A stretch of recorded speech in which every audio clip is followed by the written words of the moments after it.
విలక్షణ నటుడు ప్రకాష్ రాజ్ ఆంధ్రప్రదేశ్ ఉప ముఖ్యమంత్రి అలాగే జనసేనాని పవన్ కళ్యాణ్ ను జస్ట్ ఆస్కింగ్ పేరుతో టార్గెట్ గా చేసుకొని పవన్ కళ్యాణ్ మీద కొన్ని పోస్టులు పెడుతున్నటువంటి నేపథ్యంలోనే ప్రకాష్ రాజ్ గారు పవన్ కళ్యాణ్ ని టార్గెట్ గా చేసుకొని పోస్టులు పెట్టడం వెనక కారణం ఏంటి? ఆయన ఏదైనా పార్టీకి ఏజెంట్ గా పనిచేస్తున్నారా? అందుకే పవన్ కళ్యాణ్ మీద పోస్టులతో విరుచుకుపడుతున్నారా అనేటువంటి ప్రచారం అయితే సోషల్ మీడియా వేదికగా పెద్ద ఎత్తున సర్క్యులేట్ అవుతుంది. ఈ నేపథ్యంలోనే ఈ అంశం మీద మనం విశ్లేషణ చేసుకునేటువంటి ప్రయత్నం అయితే చేద్దాం. ప్రస్తుతం మనతో పాటు ఉన్నారు ప్రముఖ రాజకీయ విశ్లేషకులు, ప్రముఖ సీనియర్ జర్నలిస్ట్ మండవ దుర్గా కుమార్ గారు. సార్తో మాట్లాడు. సార్ నమస్తే అండి. నమస్కారం కృష్ణ గారు. మన వీక్షకులకు, వరల్డ్ వుల్ఫ్ వీక్షకులకు కూడా నమస్కారం. దుర్గా కుమార్ గారు, ఈ మధ్య కాలంలో విలక్షణ నటుడైనటువంటి ప్రకాష్ రాజ్ గారు జస్ట్ ఆస్కింగ్ అనే పేరుతో ఆంధ్రప్రదేశ్ ఉప ముఖ్యమంత్రి అయినటువంటి పవన్ కళ్యాణ్ గారిని టార్గెట్ గా చేసుకుని ఆయన సోషల్ మీడియాలో కొన్ని పోస్టులు పెడుతూ ఉన్నారు. ఈ నేపథ్యంలోనే అసలు ప్రకాష్ రాజ్ గారు పవన్ కళ్యాణ్ గారిని టార్గెట్ గా చేసుకుని పోస్టులు పెట్టడానికి కారణం ఏంటి? ఏదైనా పార్టీకి ఏజెంట్ గా పనిచేస్తున్నారా అనేటువంటి అనుమానాలు వ్యక్తం చేస్తూ కొంతమంది ఇప్పుడు సోషల్ మీడియా మాధ్యమాల్లో, సామాజిక మాధ్యమాల్లో కొంతమంది పోస్టులు పెడుతూ ఉన్నారు. ఏంటి సార్ దీని మీద మీ విశ్లేషణ ఏంటి? మీరు అన్నట్టు ప్రకాష్ రాజ్ గారు చాలా విలక్షణ నటుడు, చాలా మంచి టాలెంటెడ్ యాక్టర్ అండి. ఆయన నిజానికి మన ప్రాంతాన్ని అన్ని ఆంధ్రప్రదేశ్కి చెందకపోయినా పక్క రాష్ట్రం కర్ణాటకకి చెందిన వ్యక్తి. కానీ ఒక వ్యక్తిత్వం ఉన్న వ్యక్తి, కొన్ని స్పష్టమైన అభిప్రాయాలు ఉన్న వ్యక్తి కూడా. అయితే ఏంటంటే ఆయన అంటే ఈ మూవీ ఆర్టిస్ట్ అసోసియేషన్ అని హైదరాబాద్ లో ఉంది కదండి. అది ఈ సినిమా కళాకారుల సంఘానికి ప్రెస్ క్లబ్ లో అది దీంట్లో ఉంటది, మన ఫిల్మ్ నగర్ క్లబ్ లో ఉంటదా దాని అసోసియేషన్ కూడా.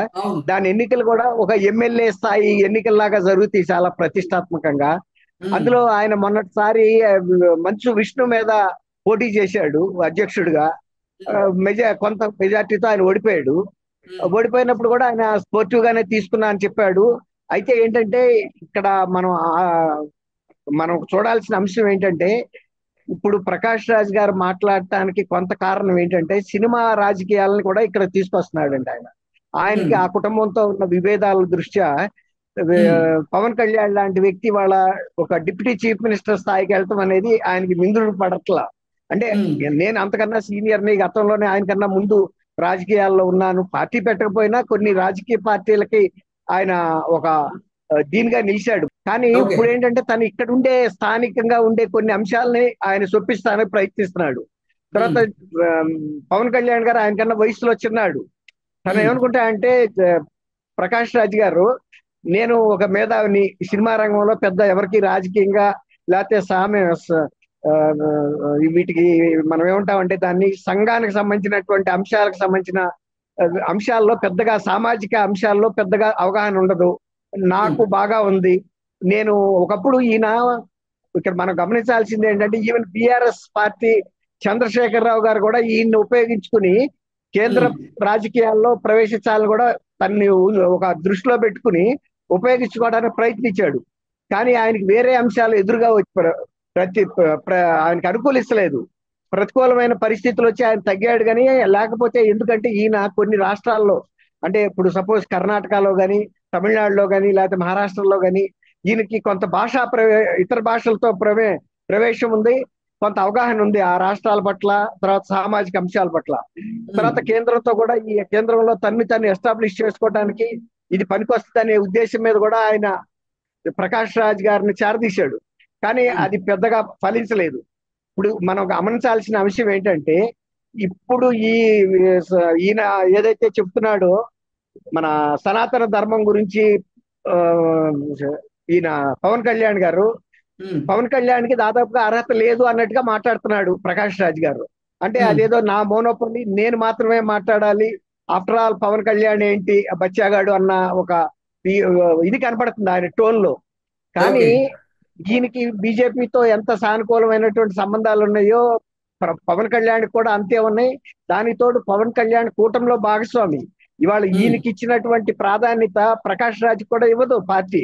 ఎందుకంటే అసలు ఈ కూటమి ఏర్పాటులో కూడా కీలక పాత్ర వహించింది పవన్ కళ్యాణ్ గారు. ఉమ్. అట్లా ఒక రకంగా మోడీ గారికి అధికారాన్ని చేజిక్కించడంలో చంద్రబాబు నాయుడు గారు లాంటి ఒక కీలకమైన వ్యక్తిని మళ్ళీ అమ్ముల పొదిలోకి తీసుకొచ్చాడు.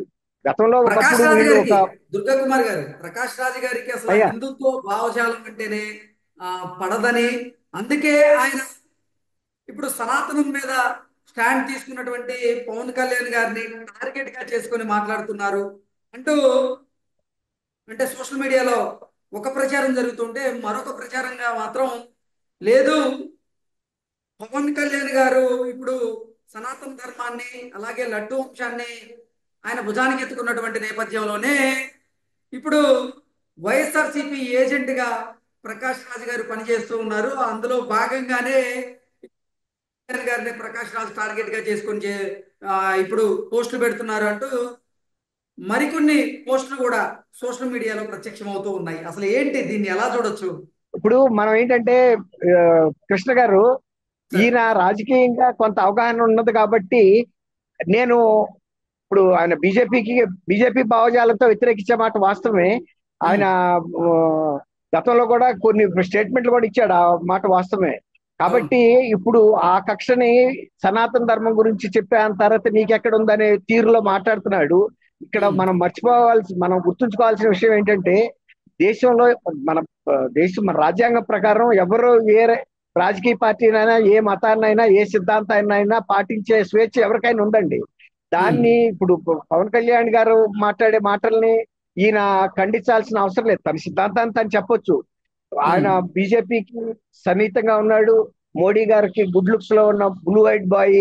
గతంలో కూడా ఈయన బీజేపీతో సన్నిహిత సంబంధాలు ఉండటం, ఈ మొన్న కూటమి ఏర్పాటులో ముఖ్యంగా ఆంధ్రప్రదేశ్ కి సంబంధించిన ఈ కూటమి ఏర్పాటులో పవన్ కళ్యాణ్ గారే ఎక్కువ బాధ్యత తీసుకుని పనిచేశారు. తర్వాత తన సీట్లు కూడా త్యాగం చేశాడు. ఇప్పుడు నాకు తక్కువ సీట్లు ఇచ్చినా పర్వాలేదు, బీజేపీకి కూడా ఎక్కువ ఇవ్వండి, ఎందుకంటే కూటమిలో భాగస్వామి అని. ఇప్పుడు ఆంధ్రప్రదేశ్ రాజకీయాల్లో పవన్ కళ్యాణ్ ఇంత కీలకంగా వ్యవహరించడం అనేది ప్రకాష్ గారికి రుచించట్లేదు. కానీ రుచించినా రుచించకపోయినా పవన్ కళ్యాణ్ ఇవాళ ఒక కీలకమైన రాజకీయంగా ఒక వ్యక్తిగా ఆంధ్రప్రదేశ్ రాజకీయాల్లో ఎదిగాడు. కాబట్టి ఇవాళ ఆ, ప్రకాష్ రాజ్ గారు కొంచెం సంయమనంతో మాట్లాడాలి తప్ప తను ఒక కక్షతోనో లేకపోతే మా రాజకీయాలని వాళ్ళ సినిమా రాజకీయాలను తీసుకొచ్చి ఇక్కడ ఆంధ్రప్రదేశ్ రాజకీయాలని మిళితం చేయటం అనేది కరెక్ట్ కాదు. ఇప్పుడు ఆయనలో వ్యక్తిగతమైన అంటే ఆయన రాజకీయ సిద్ధాంతం ఆయనకు ఉంది, దాన్ని ఎవరు కాదనరు. ప్రకాష్ రాజ్ గారి వ్యక్తిత్వాన్ని కూడా ఎవరు తక్కువ అంచనా వేయరు. ఉమ్. కాకపోతే ఆయన కూడా సగటు రాజకీయ నాయకుడిలాగా మాట్లాడకూడదు. ఆయన ఒక సామాజికవేత్త కూడా. ఆయన తెలంగాణ మహబూబ్ నగర్ జిల్లాలో 2 గ్రామాలను కూడా దత్తత తీసుకుని డెవలప్ చేస్తున్నాడు అక్కడ ఫామ్ హౌస్ లో ఉంటూ. అంటే ఉమ్. సామాజికంగా ఆయనకి అవగాహన లేదని మనం అనలేము. కానీ సినిమా రాజకీయాలను కనుక ఇక్కడ తీసుకొచ్చి మాట్లాడటం అనేది అంత కరెక్ట్ గా అనిపించట్లా. ఓకే. అది ఆయన తను ఉందా తనని ఆయన కాపాడుకోవాలి. Okay sir, thank you so much.